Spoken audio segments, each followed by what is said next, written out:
Halo semuanya, kembali lagi bersama saya Juang Sabil dari Prayang Sabil dan saya sekarang sedang berkunjung di kediamannya Mas Yuda.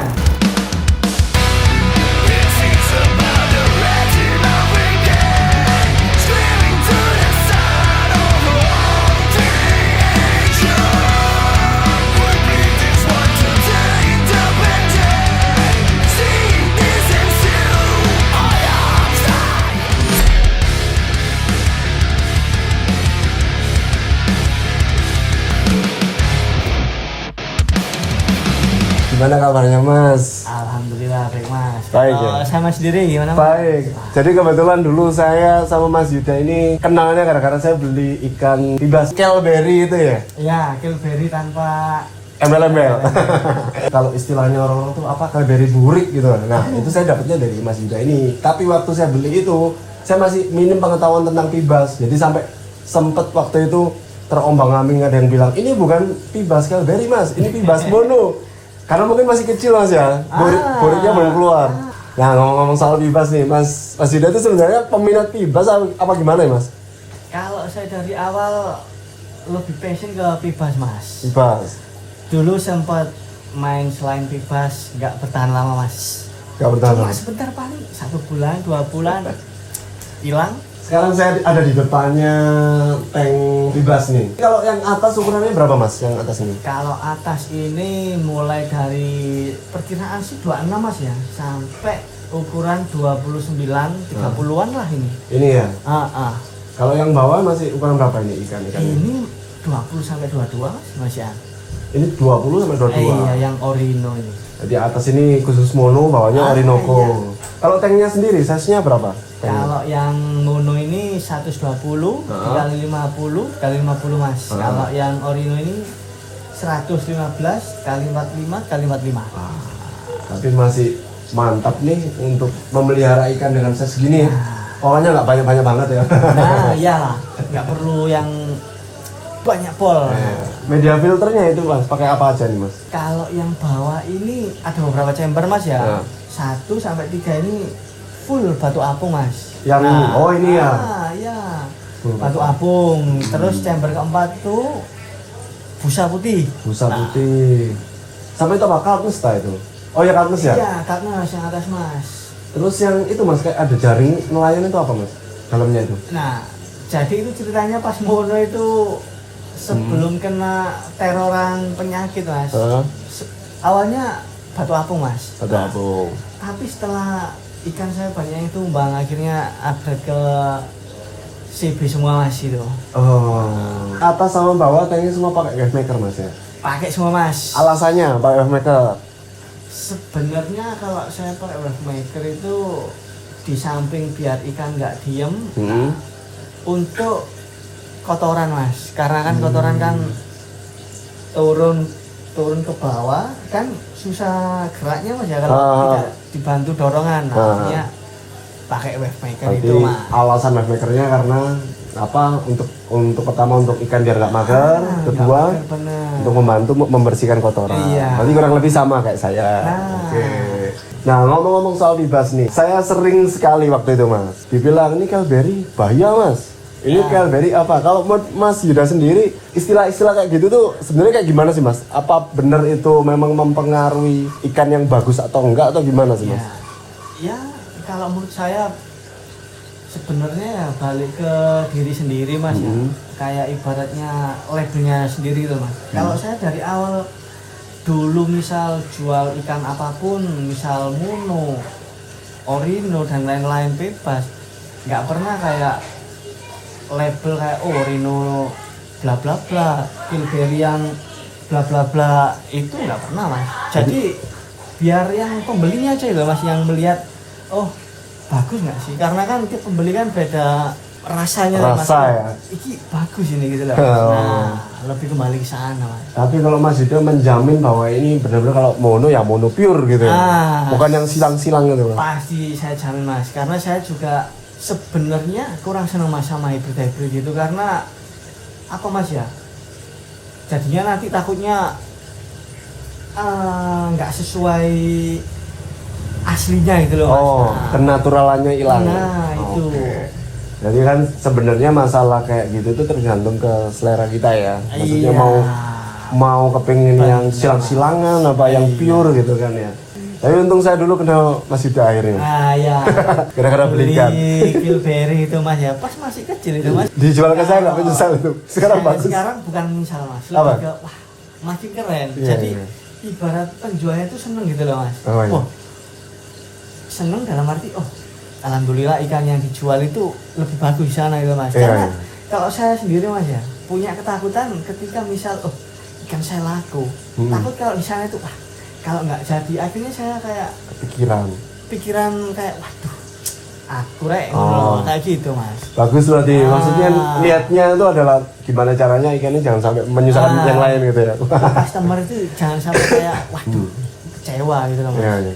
Yang saya alami selama ini saat beli Pibas, yang paling pure itu saat beli ke Mas Yuda. Ini jujur, beberapa kali saya beli ikan, ngomongnya ikan apa, pinima gitu. Iya. Ternyata pinimanya nggak pinima banget. Iya. Untung ya, Mas Yuda nggak nipu saya ya. Dia tuh gimana sih caranya bikin Pibas biar suka makan pelet itu mas? Lebih gampang dari kecil mas. Hmm. Jadi kalau kecil itu kan apapun yang masuk ke air kan pasti diserbu itu loh mas ya toh. Ya ya. Apapun masuk makanan entah ikan cere, ikan lele, bibit kan pasti langsung dimakan gitu loh mas ya. Nah jadi pas kecil langsung dicoba dihancurkan peletnya, ditabur. Nah kalau semisal hari itu nggak langsung berhasil, coba lagi besok. Besok coba lagi gitu. Jadi harus continuity. Iya. Nggak boleh nyerah gitu ya. Benar. Tapi karena aku nggak punya pengalaman dari kecil ya. Rata-rata udah dari size yang lumayan kayak 18 cm.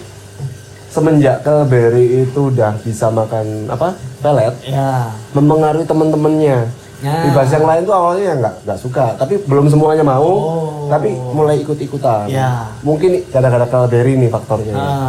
Tapi berarti beruntung mas. Beruntungnya? Dengan saya segitu itu, Hmm. padahal sebagian besar ikan yang lain yang tanpa makan pelet banyak yang nggak mau mas. Biasanya gitu ya. Nah beruntung kalau masnya kok mau, bagus sebenarnya. Harusnya terusin terus ya. Iya, semua makanan nggak ada yang jelek mas. Mau ciri, kalaupun misal berlebihan, nah baru kan nggak baik mas.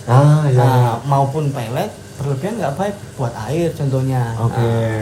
Berarti harus berimbang lah ya. Iya. Ada waktunya pelet, ada waktunya ini gitu ya. Iya. Tapi memang menarik sih kalau lihat Pibasnya Mas Yuda itu. Saya sukanya tuh mesti posisinya tuh markingnya bagus-bagus. Soalnya kalau di Kota Sidoarjo nyari yang kayak gini susah mas. Adapun itu mungkin ya nggak mungkin murah, pasti mahal. Ya memang kalau bisa harus mahal kan, ya kan. Iya. Tapi ya namanya orang ya, dapat murah itu kayak wow gitu. Kalau suka dukanya sendiri mas, memelihara ikan Pibas selama ini, lebih ke apanya ini? Yang duka dan sukanya apa? Kalau sukanya pasti banyak sih mas ya. Apalagi kalau saya ini suka ngerawat dari kecil ya kan mas. Jadi sukanya itu lihat perkembangannya itu loh mas. Saya segini ini muncul markingnya itu di mana aja senang gitu. Nah terus juga kayak selalu memperhatikan perkembangannya itu mas sampai gede kan ada rasa kepuasan tersendiri gitu loh mas ya kan pasti kan masalah juga kan ya walaupun kayak nggak dari kecil kan seneng kan ada perubahan ya perubahan itu ya kan ada kebanggaan sendiri. Kebanggaan sendiri Ya, apalagi kalau aku sering nyenggolin mononya berapa mas? Nah tahu sendiri kan mono harganya turun kayak gitu tapi Mas Yuda masih kekeh dengan nilainya Mas Yuda itu ya pokoknya segini itu yang mantap ya ibaratnya kan menghargai perjuangannya orang usahanya orang. Benar. Kalau nggak dihargai, akhirnya ya itu tadi nggak bertanggung jawab itu. Balik lagi itu. perputaran toksik itu. Itu. Kedepannya nih, kepengen bertahan pelihara ikan atau enggak? Kalau saya karena hobi ya masih tetap seneng mas ya karena kan hobi bukan pure seller gitu. Pure seller gitu loh mas. Kalau saya menjual ya pasti kayak cuma mengurangi populasi biar nggak kepunungannya. Contohnya kayak setelah saya upgrade Crystal View itu mas, nah kan banyak ikan, terus top filter Nggak mumpuni. penyaringan nggak mumpuni, nah kan Modal. kasihan mas ya. Nah itu Artinya semua harus tetap terukur lah ya. nah, sesuai kapasitasnya. Nah, kemampuan. Soalnya kan kadang ya netizen Indonesia tuh kadang ya pengennya enaknya doang kayak yo jangan segini mas take-nya, segini lah. Ya memang kita semua idealnya pengen tank gede ya mas ya.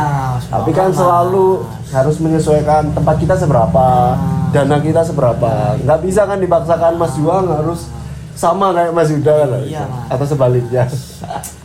Ya semoga dunia perikanan lebih rame lagi mas ya. Iya. Terus apa mas ya? Eh, tidak ada saling sikut menyikut. Nah itu penting tuh. Tidak. Contohnya kayak ikan kok makan pelet kan ya Iya. orang kita yang merawat sendiri kan mas. Iya. Kayak ya lebih ke respect. Iya. Karena kan semua makhluk hidup wajib dirawat dengan sebaik mungkin ya kan mas. Iya. Kan masa ya apa kayak nggak dirawat gitu loh Benar, mas. benar. Nah itu mas. Memang sering saya temui kadang kecenderungan orang tuh lebih ke ego ya. Jadi Nah, sampai lupa benar sekali. orang itu kadang kan mau ngasih pelet ada alasannya kan. Waktunya yang fleksibel. Nah. Mungkin bisa ngerawat dengan on time. Tapi kalau nggak fleksibel, dia kan gimana caranya tetap makan, benar kasih pelet sekali lah, itu, Mas. simple. Nah. Kerja gitu kan. Nah, apa yang penting kan, ikan masih tetap dirawat, ikan Benar. masih tetap dikasih makan. Nah, Benar itu, banget. Mas. Iya baik. Iya, Ya semoga Mas Yuda sehat selalu, lancar semua Amin. kerjaannya. Dan ikan-ikannya sehat semua. Kalau memang ada yang mau dibonusin ke aku juga mau. Setelah lihat Kilbe itu wah udah wis Iya. gitu mas ya. Iya. Saya jaga mas. Nah. Sebisa mungkin saya keep sampai dia gede. Wah. Syukur-syukur saya bisa upgrade tank yang lebih gede biar Amin. dia bisa pindah ke situ. Amin. Baik Mas Yuda, terima kasih sudah saya repotkan waktunya. Saya mampir ke sini. Nggak apa-apa mas, aman saja. Baik. Oke teman-teman semuanya, jangan lupa untuk selalu stay tune di Perairan Stabil. Stabilkan terus buat teman-teman semuanya, jangan lupa subscribe dan like, komen, share dari Instagram atau YouTube-nya Perairan Stabil. Thank you, sampai ketemu di video selanjutnya.